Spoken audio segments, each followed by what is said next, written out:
8 मार्च 2014 को रात के 12:41 पर मलेशिया एयरलाइंस की फ्लाइट MH370 कुआलालंपुर एयरपोर्ट से बीजिंग के लिए टेक ऑफ तो करती है, लेकिन वो अपनी डेस्टिनेशन तक नहीं पहुंच पाती। आसमान में उड़ान भरने के कुछ ही देर बाद अचानक से ये प्लेन रेडार से गायब हो जाता है। इसे ढूंढने के लिए दुनिया भर के एक्सपर्ट्स जुट जाते हैं, लेकिन दुनिया का कोना कोना छानने के बाद भी प्लेन और उसमें बैठे किसी भी इंसान का कोई अता पता नहीं चलता। किसी ने इस प्लेन के गायब होने के पीछे एलियंस का हाथ बताया, तो किसी ने पायलट द्वारा प्लेन को समंदर में क्रैश करने की थ्योरी दी, तो वही किसी ने इसे हाईजैकर्स की साजिश बताया। लेकिन 10 साल से भी ज्यादा का वक्त गुजर जाने के बाद भी अभी तक ये एक रहस्य ही बना हुआ है कि आखिर ये प्लेन गया कहाँ और इसमें सवार पैसेंजर्स और क्रू मेंबर्स के साथ आखिर क्या हुआ था। देखा जाए तो ये मलेशिया के कुआलालंपुर इंटरनेशनल एयरपोर्ट से चाइना के बीजिंग कैपिटल इंटरनेशनल एयरपोर्ट तक के लिए लगभग 6 घंटे की एक रेगुलर फ्लाइट थी। हर रोज की तरह ही 8 मार्च 2014 को मलेशिया एयरलाइंस की फ्लाइट MH370 रात के 12:41 पर उड़ान भरती है। ये एक बोइंग 777 प्लेन था, जिसकी कमान को कैप्टन जाहिरी अहमद शाह और को पायलट फारिक अब्दुल हामिद ने संभाला हुआ था और इस प्लेन में 10 क्रू मेंबर्स और 227 पैसेंजर्स मौजूद थे। सभी पैसेंजर्स और क्रू मेंबर्स में से ज्यादातर का ताल्लुक चाइना और मलेशिया से होता है। टेक ऑफ करने के कुछ ही मिनट के बाद प्लेन आसमान में 35,000 फीट की ऊंचाई पर पहुंचकर साउथ चाइना सी के ऊपर से वियतनाम के डायरेक्शन में उड़ने लगता है। प्लेन का ट्रांसपोंडर लगातार अपनी करंट GPS लोकेशन को Malaysia air traffic control tower के रेडार तक पहुंचा रहा था और अभी तक सब कुछ डेली रूटीन के हिसाब से ही हो रहा था। रात के 1:19 पर यानी 38 मिनट तक हवा में उड़ने के बाद flight MH370 Malaysian air space से निकलकर वियतनाम के एयर स्पेस में दाखिल होने वाली थी। अब इसके बाद प्लेन को मलेशिया की जगह वियतनाम के हो ची मिन कंट्रोल टावर से कांटेक्ट में रहना था। इसी वजह से कुआलालंपुर का air traffic control captain Zaharie Ahmad Shah से कम्युनिकेट करके कहता है,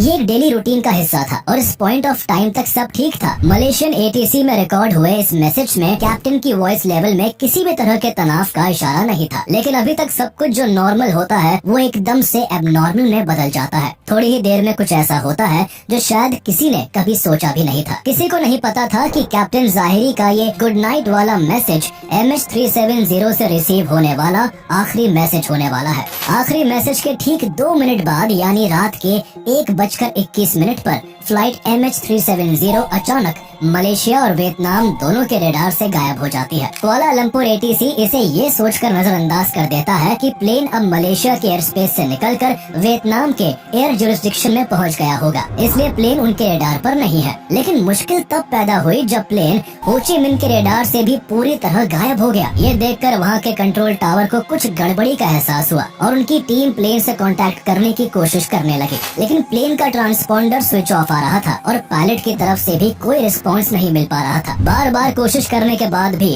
MH370 की ओर से कोई जवाब नहीं मिलने पर हो ची मिन टावर कुआलालंपुर ATC को इन्फॉर्म करता है कि प्लेन उनके रेडार पर नहीं है और हवा में अचानक से कहीं गायब हो गया है। आमतौर पर ऐसी इमरजेंसी सिचुएशन में रेस्क्यू टीम को 1 घंटे के अंदर इन्फॉर्म करना होता है, लेकिन लापरवाही दिखाते हुए कुआलालंपुर ATC ने एरोनॉटिकल रेस्क्यू कोऑर्डिनेशन सेंटर को ये जानकारी देने में पूरे 4 घंटे का वक्त लगा दिया। सुबह के 6:30 बज चुके थे और ये वही टाइम था जब फ्लाइट MH370 को बीजिंग के एयरपोर्ट पर लैंड करना था। सभी को उम्मीद थी कि शायद कोई चमत्कार हो जाए और प्लेन बीजिंग के धरती पर सुरक्षित उतर जाए, लेकिन ऐसा होता नहीं है। प्लेन तो दूर, वहाँ उसका साया भी नहीं पहुँचता। प्लेन जब अपने तय वक्त पर बीजिंग एयरपोर्ट पर लैंड नहीं किया तो प्लेन जहाँ से गायब हुआ था ठीक उस जगह पर इमीडिएटली एक सर्च ऑपरेशन शुरू किया जाता है। ये एक मल्टीनेशनल सर्च एफर्ट होता है जिसमें 7 कंट्रीज के 34 शिप्स और 28 एयरक्राफ्ट्स MH370 को साउथ चाइना सी और गल्फ ऑफ थाईलैंड के एरिया में ढूंढना शुरू कर देते हैं। लेकिन हैरान करने वाली बात ये थी कि काफी सर्च करने के बाद भी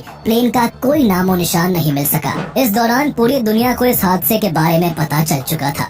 टीवी चैनल्स, न्यूज वेबसाइट्स और सोशल मीडिया MH370 की खबरों से भरा हुआ था। Since the Malaysian Airlines flight MH370 disappeared, the flight had 239 passengers on board. Malaysia Airlines flight with 239 people on board, including 4 Americans, has gone missing. Malaysia Airlines flight MH370 disappeared with 239 people on board. Plane का अचानक इस तरह गायब हो जाना हर किसी को हैरत में डाल देता है। जहां लोग इस प्लेन के गायब होने को लेकर अलग अलग थ्योरीज बना रहे थे, तो वही एक्सपर्ट्स प्लेन को ढूंढ निकालने में जुटे होते हैं। अभी तक प्लेन को मलेशिया और वियतनाम के बीच खोजा जा रहा था, लेकिन सर्च ऑपरेशन के चौथे दिन 12 मार्च 2014 को एक ऐसी इंफॉर्मेशन पता चलती है जिसने सर्च टीम को हिला कर रख दिया।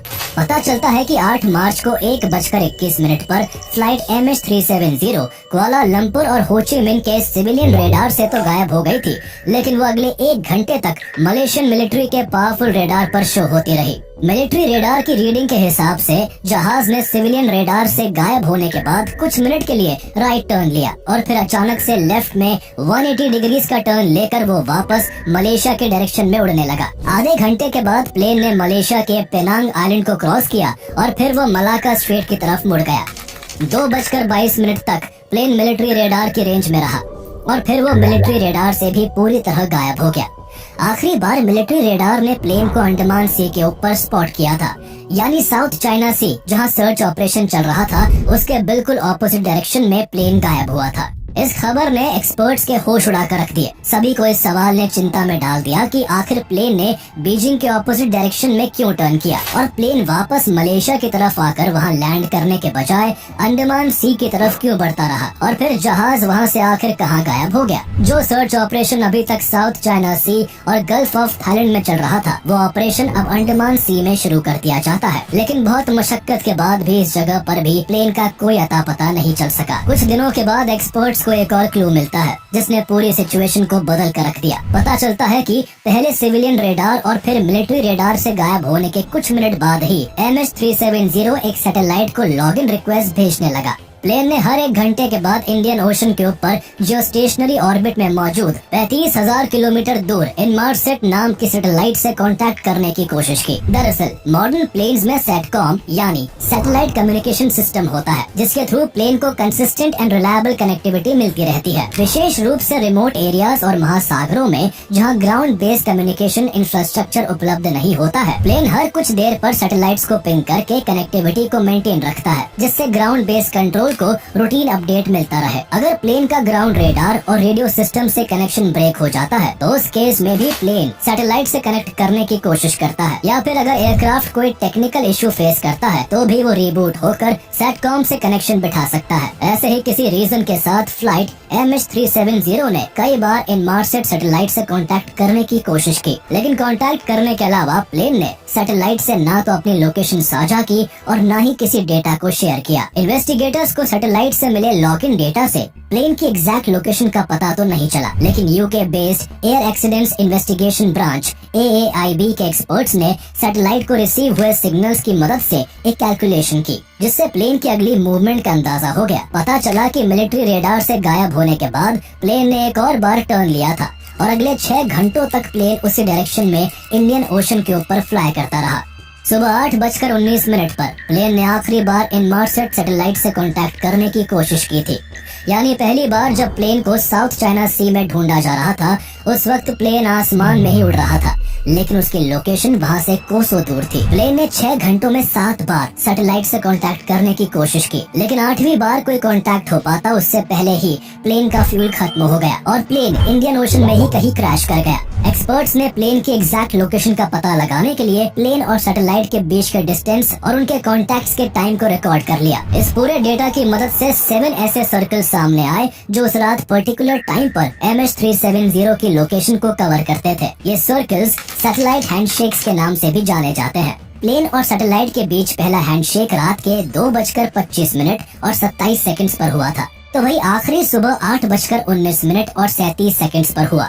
इसलिए 7 सर्कल के एरिया में प्लेन के होने के ज्यादा चांसेस थे, लेकिन ये अकेला सर्कल इतना बड़ा था कि ये कजाकिस्तान से लेकर चाइना, इंडोनेशिया और ऑस्ट्रेलिया को कवर करते हुए लाखों स्क्वायर किलोमीटर के समुद्र को घेरे होता है। इतने बड़े एरिया में प्लेन को ढूंढना लगभग नामुमकिन था, इसलिए एक्सपर्ट्स ने प्लेन की स्पीड, फ्यूल और बाकी सभी फैक्टर्स को कंसिडर करते हुए आखिरी सर्किल पर एक शेडेड एरिया आइडेंटिफाई किया, जिसको 7th आर्क का नाम दिया गया। इन्वेस्टिगेशन के अनुसार प्लेन सदर्न इंडियन ओशन के अंदर ऑस्ट्रेलिया के 2500 किलोमीटर साउथ वेस्ट में इस 7th आर्क के एरिया में ही कहीं हो सकता था। इस आर्क को डिफाइन करने के बाद सर्च जोन थोड़ा नैरो जरूर हो गया था, मगर ये 7th arc southern Indian ocean के एक ऐसे हिस्से में है जिसे पहले कभी ज्यादा एक्सप्लोर नहीं किया गया। इंसान ने कितनी भी तरक्की कर ली हो, साइंस और टेक्नोलॉजी कितनी ही एडवांस क्यों ना हो गई हो, लेकिन सच तो यही है कि अभी तक हम समुद्र के केवल 5% हिस्से को ही एक्सप्लोर कर पाए हैं। इस सच को जानते हुए भी MH370 को ढूंढना बहुत जरूरी था। जब तक प्लेन और उसका ब्लैक बॉक्स नहीं मिल जाता, तब तक प्लेन के गायब होने की वजह का पता नहीं चल पाता। इसलिए पुअर वेदर और डेंजरस लोकेशन के चैलेंजेस के बावजूद लाखों स्क्वायर किलोमीटर के समुद्री हिस्से को घेरे हुए 7th आर्क में दुनिया का सबसे बड़ा और सबसे महंगा सर्च ऑपरेशन शुरू किया गया। यहाँ पहला ऑपरेशन 18 मार्च 2014 को शुरू हुआ, जिसमें एयरक्राफ्ट और शिप्स के जरिए 6 हफ्तों तक ओशन का करीब 4.5 मिलियन स्क्वायर किलोमीटर का एरिया सर्च किया गया।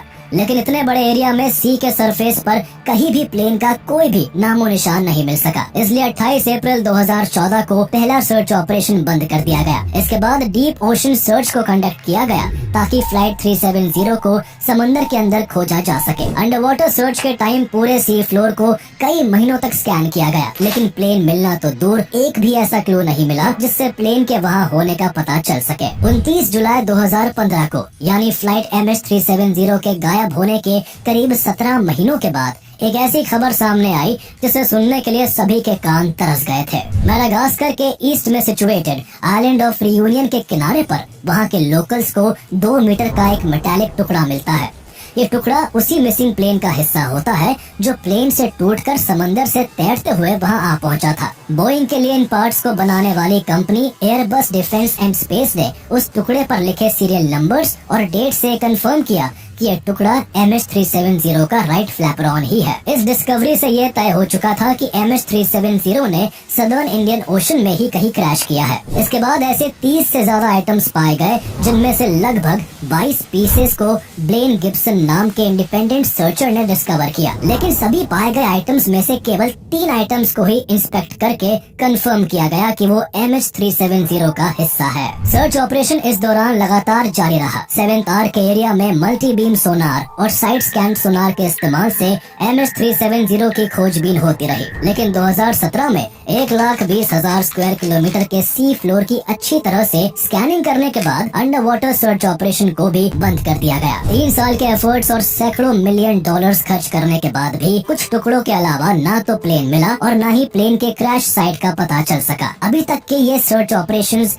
मलेशियन गवर्नमेंट की रिक्वेस्ट पर ऑस्ट्रेलिया के Australian transportation safety bureau ATSB के नेतृत्व में किए जा रहे थे, जिसमें ऑस्ट्रेलिया समेत और भी कई देशों के एयरक्राफ्ट, शिप्स और सबमरीन्स ने कंट्रीब्यूट किया था। यह ऑपरेशन एविएशन हिस्ट्री का सबसे लंबा और सबसे महंगा सर्च ऑपरेशन था, लेकिन अनसक्सेसफुल होने के बाद आखिरकार इस ऑपरेशन को भी रोक दिया गया। इस पूरे ऑपरेशन के दौरान ऑस्ट्रेलियन ओशनोग्राफर डॉक्टर डेविड ग्रिफिन अपनी एक अलग ही रिसर्च में लगे हुए थे। जब प्लेन का पहला टुकड़ा MH370 का राइट फ्लैपरॉन आइलैंड ऑफ रियूनियन पर मिला, तब से ही डेविड ने अपनी रिसर्च शुरू कर दी। उन्होंने किसी दूसरे प्लेन के फ्लैपरॉन का इस्तेमाल करते हुए उसे ओशन में फेंककर पूरे सीन को रिक्रिएट करने की कोशिश की। इस तरह वो फ्लैपरॉन की जर्नी को ट्रैक करते हुए MH370 की क्रैश साइट को पिन पॉइंट करना चाहते थे। उन्होंने इस एक्सपेरिमेंट के जरिए ड्रिफ्टर डेटा का इस्तेमाल करते हुए उस पिन पॉइंट लोकेशन को डिस्कवर कर लिया, जहाँ से MH370 के फ्लैपरॉन ने आइलैंड ऑफ रियूनियन तक पहुँचने में 500 दिन का समय लिया था। ये लोकेशन सदर्न इंडियन ओशन में 7th आर्क के एरिया के अंदर ही 35 डिग्री साउथ में थी। अंडर वाटर सर्च के दौरान ये 35 डिग्री साउथ वाली लोकेशन को चेक नहीं किया गया था। इस वजह से डॉक्टर डेविड ग्रिफिन की इस थ्योरी के बाद बहुत उम्मीदें लगाई जाने लगी कि क्रैश प्लेन इसी जगह पर हो सकता है। लेकिन मलेशिया और ऑस्ट्रेलिया द्वारा सर्च ऑपरेशन अब तक बंद किया जा चुका था, जिस वजह से डेविड की पिन पॉइंट लोकेशन पर कोई खोजबीन नहीं हो सकी। लेकिन 1 साल बाद 2018 में ओशन इन्फिनिटी नाम की एक अमेरिकन मरीन रोबोटिक्स कंपनी सामने आई, जिसने MH370 को खोज निकालने का चैलेंज लेते हुए मलेशियन गवर्नमेंट के साथ एक कॉन्ट्रैक्ट साइन किया। इस कॉन्ट्रैक्ट के हिसाब से ओशन इन्फिनिटी अगर प्लेन को 90 दिनों के अंदर खोज निकालती तो मलेशियन गवर्नमेंट द्वारा उन्हें $70 मिलियन तक की फीस दी जाती। लेकिन अगर ओशन इन्फिनिटी प्लेन को ढूंढने में असफल रही तो उसे कोई भी फीस न देने की बात तय हुई। इससे पहले ऑस्ट्रेलियन ATSB का सर्च ऑपरेशन फेल हो चुका था। इसके बावजूद पूरा रिस्क लेते हुए ओशन इन्फिनिटी ने अपना सर्च ऑपरेशन शुरू किया। इनके पास बहुत ही advance underwater surveillance vehicles थे जिनकी मदद से इन्होंने ओशन के फ्लोर की अच्छी तरह से मैपिंग करना शुरू किया। इस बार ओशनोग्राफर डॉक्टर डेविड ग्रिफिन का बताया गया 7th आर्क में 35 डिग्री साउथ का एरिया भी चेक किया गया। 1,12,000 स्क्वायर किलोमीटर के ओशन फ्लोर को सर्च करने के दौरान ओशन इन्फिनिटी को अपने एडवांस इंस्ट्रूमेंट्स के जरिए समंदर के अंदर बड़ी बड़ी चट्टानों से लेकर वोल्केनोस तक मिले, लेकिन अगर कुछ नहीं मिला तो वो थी MH370। 5 महीनों की मशक्कत के बाद ओशन इन्फिनिटी का ये ऑपरेशन भी फेल होकर बंद हो गया। एक और जहां MH370 को ढूंढ निकालने में एक के बाद एक कई सर्च ऑपरेशंस नाकाम हो रहे थे, तो वहीं इन सब के बीच सोशल मीडिया पर इस प्लेन को लेकर नई नई थ्योरीज बन रही थी। सभी उलझनों को दूर करने के लिए मलेशियन पुलिस अपनी एक अलग इन्वेस्टिगेशन शुरू कर देती है, जिसमें MH370 में मौजूद हर एक इंसान का बैकग्राउंड चेक किया जाने लगता है। पुलिस की इन्वेस्टिगेशन में सबसे पहले 2 पैसेंजर्स पर शक गया, सूर्या नूर मोहम्मद मेहरदाद और दिलावर सैयद मोहम्मद रेजा नाम के इन 2 पैसेंजर्स ने प्लेन से ट्रैवल करने के लिए चोरी के पासपोर्ट्स का इस्तेमाल किया था। फ्लाइट के मिसिंग डिक्लेयर होते ही अंदाजा लगाया जा रहा था कि इस प्लेन को किसी टेररिस्ट ऑर्गेनाइजेशन ने हाईजैक कर लिया है। ऐसे में इन 2 पैसेंजर्स की खबर ने हाईजैकिंग के शक को यकीन में बदल दिया था। लेकिन जांच करने पर इन्वेस्टिगेशन टीम को पता चलता है कि वो दोनों पैसेंजर्स कोई टेररिस्ट नहीं, बल्कि वो केवल चोरी के पासपोर्ट का इस्तेमाल करके यूरोप में सेटल होना चाहते थे। इन 2 पैसेंजर्स के निर्दोष साबित होने के बाद शक की सुई प्लेन के कैप्टन ज़ाहिरी अहमद शाह की तरफ घूम गई। लोगों ने थ्योरी दी कि कैप्टन ज़ाहिरी सुसाइडल थे और उनका मानसिक संतुलन ठीक नहीं था, इसलिए उन्होंने जानबूझकर प्लेन का कम्युनिकेशन डिसेबल किया और प्लेन को समुद्र में ले जाकर क्रैश कर दिया। कैप्टन ज़ाहिरी पर शक तब और पुख्ता हो गया जब उनके घर से इन्वेस्टिगेशन टीम को फ्लाइट सिमुलेटर मिला, जिस पर जो पाथ ड्रॉ किया गया था वो काफी हद तक MH370 के पाथ से मैच करता था। इस खबर के बाहर आने से लोगों को लगने लगा कि कैप्टन ने ही इस प्लेन को हाईजैक किया होगा, लेकिन इस बात को भी महज एक अफवाह बताते हुए मलेशियन एयरलाइंस के ऑफिसर्स ने सिरे से नकार दिया। मलेशियन एयरलाइंस के अनुसार 53 साल के कैप्टन ज़ाहिरी अहमद शाह एक बहुत ही रिस्पेक्टेड इंडिविजुअल और एक्सपीरियंस पायलट थे, जिन्होंने अपनी जिंदगी के 18,000 घंटे फ्लाइट उड़ाते हुए गुजारे थे। वो अपनी पत्नी और 3 बच्चों के साथ खुशी खुशी जिंदगी जी रहे थे। वहीं उनका बैकग्राउंड चेक करते वक्त पुलिस को ऐसा कुछ भी नहीं मिला जिससे उन्हें दोषी माना जा सके। इसके अलावा प्लेन के अपने रास्ते से भटकने और फिर गायब होने के पीछे तीसरी थ्योरी सामने आती है। माना जाता है कि प्लेन जब वियतनाम के एयर स्पेस में एंटर कर रहा था, उस वक्त पायलट ने प्लेन में किसी टेक्निकल मैल फंक्शन को नोटिस किया। सीरियस इशू होने की वजह से पायलट ने प्लेन को बीजिंग की जगह मलेशिया में ही लैंड करने का सोचा, इसलिए वहाँ से 180 डिग्रीज का लेफ्ट टर्न लेकर प्लेन वापस मलेशिया की ओर उड़ने लगा। लेकिन इससे पहले कि प्लेन मलेशिया के किसी एयरपोर्ट पर लैंड कर पाता, प्लेन में इलेक्ट्रिकल फायर हुआ और प्लेन के ट्रांसपोंडर ने काम करना बंद कर दिया। आग लगने से प्लेन के अंदर ऑक्सीजन की कमी होने लगी और पैसेंजर समेत क्रू और पायलट सभी बेहोश हो गए। इस वजह से पायलट और उनका क्रू इस बात से अवेयर ही नहीं था कि प्लेन कैसे और कहां जा रहा है। प्लेन उनके कंट्रोल से बाहर होने के बाद ऑटो पायलट पर चलने लगा और तब तक उड़ता रहा जब तक फ्यूल खत्म नहीं हो गया। फ्यूल खत्म होने के बाद प्लेन इंडियन ओशन में क्रैश कर गया। जहां इस थ्योरी को कुछ हद तक एक्सेप्टेंस मिलती है, तो वही कुछ थ्योरीज के हिसाब से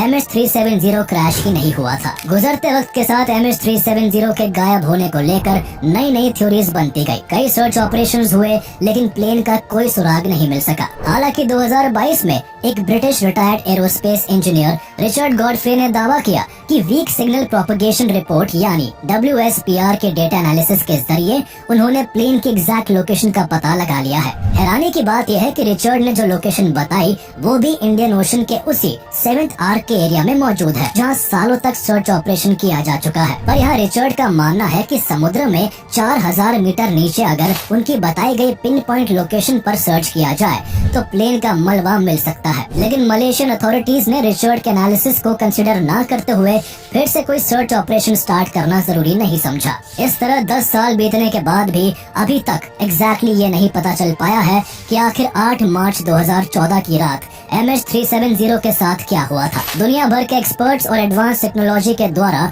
MH370 के डिसअपीयरेंस की मिस्ट्री को आज तक सॉल्व नहीं किया जा सका है। सैकड़ों थ्योरीज, मीडिया की मिसगाइडेड स्टेटमेंट्स और सालों से हो रही इन्वेस्टिगेशंस के बीच सबसे ज्यादा परेशान और दुखी विक्टिम्स की फैमिलीज को ही होना पड़ा। ये पहली बार था जब बिना किसी एविडेंस के केवल अजम्पशन के बेस पर 239 लोगों को मृत घोषित कर दिया गया। कुआलालंपुर से निकलने और लगभग 40 मिनट के लिए सही दिशा में उड़ने के बाद MH370 में आखिर क्या हुआ था, इसका असली सच उस फ्लाइट और उसमें सवार उन 239 लोगों के साथ ही लुप्त हो गया।